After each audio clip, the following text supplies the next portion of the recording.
বন্ধুরা, তোমাদের জন্য নিয়ে এলাম আরও একটি নতুন চাকরির আপডেট নিয়ে। ওকে, কি বলছে দেখো, ESIC clerk recruitment 2024। Eligibility criteria কী রয়েছে, অ্যাপ্লিকেশন ফি কী রয়েছে, ভ্যাকেন্সি কতগুলি রয়েছে, সমস্ত কিছু তোমরা জানতে পারবে আজকের এই ভিডিওতে। ওকে, আর বন্ধুরা, তোমরা যদি এই চ্যানেলটি এখনও সাবস্ক্রাইব করে না থাকো তাহলে এক্ষুনি চ্যানেলটি সাবস্ক্রাইব করে নাও সমস্ত কিছু নতুন নতুন আপডেট পাওয়ার জন্য। ওকে, সো চলো ভিডিওটি শুরু করা যাক। ক্লার্ক নিয়োগের জন্য বিজ্ঞপ্তি 2024 সালের প্রথম দিকে এমপ্লয়িজ স্টেট ইন্স্যুরেন্স কর্পোরেশন আনুষ্ঠানিকভাবে প্রকাশ করতে পারে এবং তারপরে প্রার্থীরা অফিসিয়াল ওয়েবসাইটে গিয়ে আবেদন করতে সক্ষম হবে। ওকে, ইএসআইসি ক্লার্ক নিয়োগ 2024। যে প্রার্থীরা ইএসআইসি এর অধীনে ক্লার্ক হিসেবে চাকরি খুঁজছেন তাদের জানা দরকার যে আবেদনপত্রটি অনলাইনে পূরণ করা হবে এবং যে সমস্ত প্রার্থীরা নির্দিষ্ট যোগ্যতার মানদণ্ড পূরণ করবে তারা ইএসআইসি এর অফিসিয়াল ওয়েবসাইটে গিয়ে অনলাইনে আবেদন করতে পারবে। ওকে, ক্লার্ক পদের জন্য অনলাইনে আবেদন করতে একজন ব্যক্তিকে নথির স্ক্যান কপি ডকুমেন্ট করতে হবে।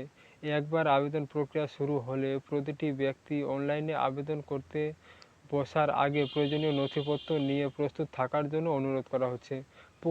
পোস্ট নেম কী রয়েছে, LDC, UDC, head clerk, assistant. ওকে,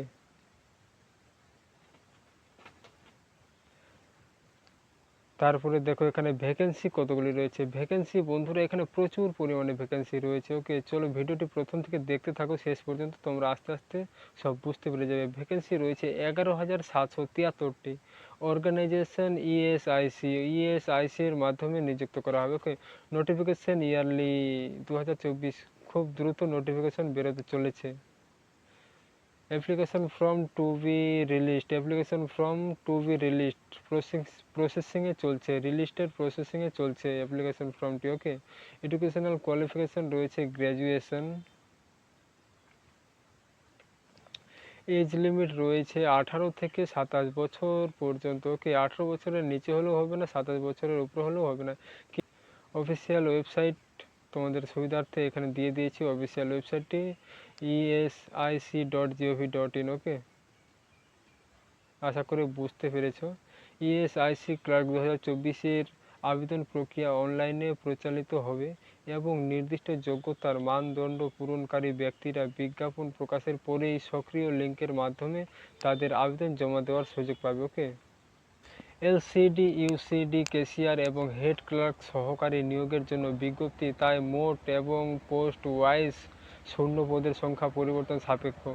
আপনাকে জানতে হবে যে শূন্যপদের সংরক্ষণের বিশদ বিজ্ঞাপন পাওয়া যাবে। ওকে, অবশ্যই পাওয়া যাবে। তোমরা চ্যানেলটি সাবস্ক্রাইব করে রাখো, আমি তোমাদের জানিয়ে দেবো সঠিক সময়ে সব কিছু তথ্য জানিয়ে দেবো। ওকে, ইএসআইসি ক্লার্ক এলিজিবিলিটি ক্রাইটেরিয়া কী রয়েছে চলো এক নজরে দেখে নেওয়া যাক। শিক্ষাগত যোগ্যতা ও বয়স সীমা পরিপ্রেক্ষিতে ইউডিসি, এলডিসি এবং প্রধান ক্লার্ক সহকারী এর জন্য যোগ্যতা মানদণ্ড কী রয়েছে চলো দেখে নিই এক নজরে। শিক্ষাগত যোগ্যতা, একজনকে অবশ্যই ইউজিসি স্বীকৃত বিশ্ববিদ্যালয় বা ইনস্টিটিউট থেকে স্নাতক ডিগ্রি অর্জন করতে হবে। উপরম্ভ অফিস স্যুট এবং ডাটাবেস ব্যবহার সহ কম্পিউটার সম্পর্কে তার কাজের জ্ঞান থাকতে হবে। ওকে, বয়স সীমা, একজনের বয়স 18 বছরের কম এবং 27 বছরের বেশি হওয়া উচিত নয়। সরকারি নিয়ম অনুযায়ী সংরক্ষিত ক্যাটাগরি প্রার্থীদের জন্য বয়সের ঊর্ধ্বে ছাড় দেওয়া হবে। ওকে, দ্রষ্টব্য, ক্লার্কের যে কোনো পদের জন্য আবেদন করার আগে শিক্ষাগত যোগ্যতা ও বয়স সীমা বিশদ যাচাই করার জন্য বিজ্ঞপ্তি ব্রোশিওরটি পরীক্ষা করার জন্য অন্তত সুপারিশ করা হয়। ওকে, ইএসআইসি ক্লার্ক অ্যাপ্লিকেশন ফি কী রয়েছে চলো এক নজরে দেখে নেই। এলডিসি, ইউডিসি বা হেড ক্লার্ক নিয়োগের জন্য অনলাইনে আবেদন করতে একজন ব্যক্তিকে 500 এর আবেদন ফি দিতে হবে যদি সে সাধারণ বা অন্যান্য অনগ্রসর শ্রেণীর অন্তর্গত, যেমন তপশিলি জাতি বা উপজাতি এবং প্রতিবন্ধী ব্যক্তির অন্তর্ভুক্ত প্রার্থীদের শুধুমাত্র 250 টাকা দিতে হবে। ওকে, বেতন কি রয়েছে, ইএসআইসি ক্লার্ক বেতন 2024, কারা কত বেতন পাবেন চলো এক নজরে দেখে নিয়ে, ঠিক আছে।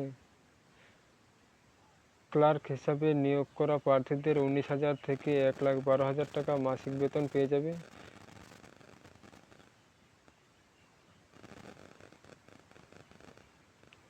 হেড ক্লার্কের বেতন কত রয়েছে দেখো, হেড ক্লার্কের বেতন রয়েছে 35,400 থেকে 1,12,400 পর্যন্ত। আপার ডিভিশন ক্লার্ক ক্যাশিয়ারের বেতন রয়েছে 25,500 থেকে 81,100। ওকে। লোয়ার ডিভিশন ক্লার্কের রয়েছে 19,900 থেকে 63,200, ঠিক আছে। ইএসআইসি ক্লার্ক নিয়োগ 2024-এর জন্য কীভাবে অনলাইনে আবেদন করবে। ওকে। ইউডিসি, ক্যাশিয়ার, এলডিসি এবং হেড ক্লার্ক সহকারীর জন্য অনলাইনে আবেদন করতে হবে। সব কিছু অনলাইন হবে, কী করে করবে, অফিসিয়াল ওয়েবসাইটের মাধ্যমে করতে হবে নোটিফিকেশন বেরোনোর পর। ওকে।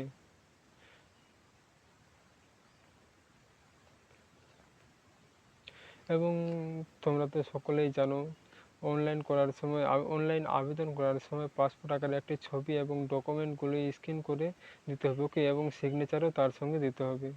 সো বন্ধুরা, এই ভিডিওটি এই পর্যন্তই ছিল, আজকের ভিডিওটি। সো আশা করি তোমরা বুঝতে পেরেছ। সবাই ভালো থাকবে, সুস্থ থাকবে, ধন্যবাদ।